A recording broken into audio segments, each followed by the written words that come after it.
একটা বাজে কথা বললে তো জিভ কেটে ছিল তবু বলি না, খুব রেগে গেছে। দাদাকে খুব ভালোবাসো, দাদাকে অন্তর থেকে ভালোবাসো, কোনো ফিল নেই, কোনো ফিল নেই। দাদাকে খুব ভালোবাসো এবং ও যে কথাগুলো বলছে তোমাকে খিল্লি ওড়াচ্ছে, তুমি তাকে রাগ হচ্ছে রাগ হচ্ছে রাগ হচ্ছে রাগ হচ্ছে, রাগ বাড়ছে, রাগ বেড়ে এমন জায়গায় পৌঁছলে যখন আমি ডায়লগ বলছি আর তোকে বলতে গেছে কিনা ইংলিশ মিডিয়ামে, চুপ একদম চুপ করে থাকবি, একটা আমার দাদা সম্পর্কে কথা বলবি না, একটা বাজে কথা যদি বলিস না তো জিভ টেনে ছিঁড়ে ফেলে দেবো। এই রাগটা দেখতে চাই।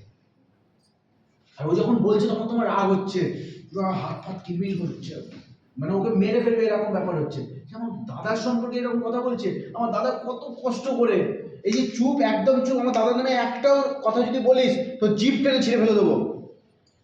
তারপরেই স্ক্যানিং চেঞ্জ। আরে আমার দাদা তোদের কাছে একটা সামান্য লেবার হতে পারে, কিন্তু আমার কাছে আমার দাদা আদর্শ। নিজের বোনকে কখনো দুঃখ কষ্ট বুঝতে দেয়নি, নিজে না খেয়ে আমাকে খাইয়েছে, নিজের ড্রেস না পরে আমাকে পরিয়েছে। কেন?